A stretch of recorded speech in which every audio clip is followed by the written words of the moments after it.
नमस्कार दर्शकों, मैं हूं ज्योतिषाचार्य मयंक शर्मा। और दर्शकों, आज हम आपको जानकारी दे रहे हैं एक कोरोना वायरस के रिगार्डिंग। यानी कोरोना वायरस जो है तेज़ी से फैल रहा है इस समय, और हम देख रहे हैं दिन पर दिन मामले तेज़ी से बढ़ते ही जा रहे हैं। आखिर ये मामले इतनी तेज़ी से बढ़ रहे हैं, कई बड़े ग्रहों के परिवर्तन हुए हैं, उसके बावजूद भी कोरोना वायरस जो है थमने का नाम नहीं ले रहा है। आखिर ऐसी क्या वजह है कि कोरोना वायरस जो है तेज़ी से आगे बढ़ता जा रहा है, या ऐसे कौन से ग्रह हैं जिनकी वजह से ये वायरस अभी भी बना है और आगे भी बना रह सकता है। इसके बारे में हमने पहले भी आपको जानकारी दी है, और आज हमने दर्शकों विस्तार से इस विषय पर स्टडी करी है, जो मैं आपके साथ साझा भी करने जा रहा हूँ। तो दर्शकों, इस समय जो ग्रह स्थिति बनी हुई है, जैसे कि सभी को ये विदित है, ये पता है कि पिछला ग्रहण जो 26 दिसंबर को पड़ा था, जिसके बाद देश दुनिया में काफ़ी हलचल मची, और उस ग्रहण के समय गुरु, शनि और केतु की युति थी, और धनु राशि में 5 ग्रह इकट्ठे बैठे रहे। इसकी वजह से ग्रहण का बड़ा ही नकारात्मक असर पूरे विश्व, पूरी दुनिया पर पड़ा था। और ज्योतिष के माध्यम से ये भी बताया गया था कि इस समय कोई महामारी आने वाले समय में बड़ा रूप ले सकती है। तो दर्शकों, ऐसा कहा जाता है कि जब तक एक ग्रहण से लेके दूसरे ग्रहण तक, यानी कि एक ग्रहण जब सूर्य ग्रहण आता है, उसके अलावा अगले सूर्य ग्रहण जब तक नहीं आ जाता, तब तक उसका नकारात्मक प्रभाव ज़्यादा रहता है। और यानी कि दूसरा सूर्य ग्रहण जो पड़ने जा रहा है वो 21 जून को पड़ने जा रहा है। तो इसका मतलब साफ है कि 21 जून तक तो इस ग्रहण से आपको इस परेशानी से कोई खास राहत नहीं मिलेगी। और 21 जून के बाद जो है, इसमें कोई ऐसा नहीं कि एकदम से कोई कटौती हो जाएगी या एकदम से वायरस डाउन हो जाएगा। 21 जून के बाद दर्शकों कहीं ना कहीं धीरे धीरे इसका इम्पैक्ट कम होता हुआ नजर आएगा। और अगर आप एक चीज़ ध्यान से देखें, अगर मिड अप्रैल के बाद, जैसे पहले भी बताया गया था कि ये जो वायरस है कहीं ना कहीं इसका असर कुछ कम होगा, तो हमने देखा है कि कुछ राज्यों में ये वायरस जो ख़त्म भी हुआ है, और कहीं कहीं तो वायरस बिल्कुल ही नहीं है, या जो मरीजों की ठीक होने की संख्या है वो तेज़ी से उसमें इजाफा भी हुआ है। यानी कि अगर आज की डेट में 2 लाख से ऊपर अगर मरीज हो गए हैं, तो उसमें से तकरीबन तकरीबन 1 लाख से ज़्यादा मरीज जो हैं ठीक भी होके वापस जा चुके हैं अपने घर। तो कहीं ना कहीं तेज़ी से इजाफा भी हो रहा है मरीजों के ठीक होने में, और ये वायरस भी तेज़ी से बढ़ रहा है। अब आखिर आखिर ऐसी क्या वजह है कि जो वायरस जो है ये कम होने का नाम नहीं ले रहा है। देखिए, जैसे कि पहले भी बताया गया था कि धनु राशि में जो केतु विराजमान है, और ये कहीं ना कहीं उनकी वजह से ये बहुत ज़्यादा इम्पैक्ट है कि ये नकारात्मक असर देखने को मिल रहे हैं। और आपको बता दें कि जून में ही, इसी माह ही, बृहस्पति भी राशि परिवर्तन करने जा रहे हैं दर्शकों। और गुरु जो हैं 29 जून को वक्री हो जाएंगे, यानी कि अभी भी वक्री चल रहे हैं मकर में, और 29 जून को वक्री होकर वापस अपनी घर में चले जाएंगे धनु राशि में, जहां फिर वो एक बार केतु के साथ बैठेंगे। तो गुरु और केतु की युति एक बार फिर से होगी, जिसके कारण कहीं ना कहीं महामारी, बीमारी फैलने की आशंका बढ़ जाएगी। ज़रूरी नहीं कि वो कोरोना वायरस ही ज़्यादा फैले। इसके अलावा जो ग्रह स्थिति बता रही है, हमारे देश की कुंडली वृषभ, लगन, कर्क राशि की है। अगर हम लगन से देखें तो योग अष्टम भाव में बनेगा, वो बीमारी देगा, रोग देगा। चंद्र लगन से देखें तो छठे भाव में बनेगा। तो इसका मतलब साफ है कि आने वाले समय में कोरोना वायरस हो या इसकी जैसी और महामारी हो, या कोई नई बीमारी फिर से उभर कर आ सकती है, नया रूप ले सकती है।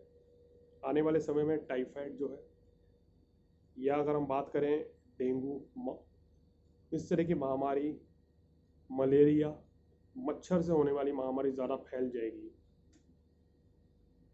और इस समय डायरिया जैसी संबंधित बीमारी इस समय ज़रूर फैलेगी, ऐसी आशंका जाहिर मैं कर रहा हूँ कुंडली के ग्रह नक्षत्रों के हिसाब से। गुरु केतु का योग छठे भाव में बनेगा। और ये भी आगाह करूँगा कि किन राशियों या किन लगन वालों को ये समस्या आने वाले समय में 29 जून के बाद ज़्यादा रह सकती है, उनको सावधानी बरतनी चाहिए। जैसे कि दर्शकों, लॉकडाउन तो अब तकरीबन एक तरीके से धीरे धीरे खुलता जा रहा है, और अधिकतर क्षेत्र में सब दुकानें खुल चुकी हैं, आवाजाही सामान्य होती जा रही है, ट्रेन्स भी चल चुकी हैं, बसें भी चल रही हैं। तो इस लॉकडाउन कम होने के कारण लोग घर से बाहर बहुत निकलेंगे। तो हमारी सलाह भी है कि जिसको ज़रूरत हो वही बाहर निकले, अन्यथा आप घर पर ही रहें तो ज़्यादा बेहतर है, प्रिकॉशन लें। क्योंकि गृह स्थिति भी ऐसी है कि बहुत से लोग, बहुत से राशि वाले, बहुत से लगन वाले लोग खामोखास के चपेट में आ सकते हैं। बाहर का खाना पीने से भी बचें, बार बार हाथ धोएं, तो आपके लिए बेहतर रहेगा। वो कौन सी राशियाँ हैं जिन पर ज़्यादा खतरा है? देखिए, वृषभ राशि, वृषभ लगन हो गया, मिथुन राशि, मिथुन लगन, कर्क राशि में सबसे ज़्यादा खतरा रहेगा, क्योंकि छठे भाव में ये योग बंदा है, या कर्क लगन वालों पे खतरा ज़्यादा रह सकता है। ऐसे अगर सिंह राशि के ऊपर बात करें तो सिंह राशि के ऊपर खतरा ये कम रहता हुआ नजर आ रहा है। कन्या राशि वालों के ऊपर भी खतरा कम रहेगा। इसी तरह तुला राशि वालों के ऊपर जो ग्रह स्थिति बन रही है, कोई बहुत ज़्यादा खतरा नहीं है। वृश्चिक राशि के ऊपर बहुत ज़्यादा रिस्क रहेगा, क्योंकि उनके द्वितीय भाव में केतु है और अष्टम भाव में उनके राहु चल रहे हैं। तो वृश्चिक राशि वालों को भी सावधान रहना चाहिए। धनु राशि वालों के लगन में ही चल रहे हैं केतु और सप्तम में राहु, तो उनको भी विशेष सावधान रहना चाहिए, उनको कोई बीमारी आने वाले समय में हो सकती है।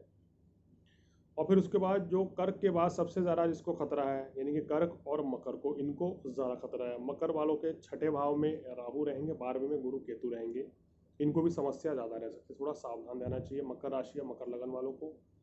कहने का मतलब ये है कि अगर आपको ज़रूरी है तभी बाहर निकलें, जोश में आकर बाहर ना निकलें, और ये ना सोचें कि मैं घर बैठे बैठे बोर हो गया, मुझे बाहर जाना चाहिए। छोटी सी लापरवाही बहुत महंगी पड़ सकती है। वो कहते हैं ना कि सावधानी हटी और दुर्घटना घटी। तो ऐसी दुर्घटना से बचने के लिए आप प्रिकॉशन लीजिए, घर पे रहें तो ज़्यादा बेहतर है।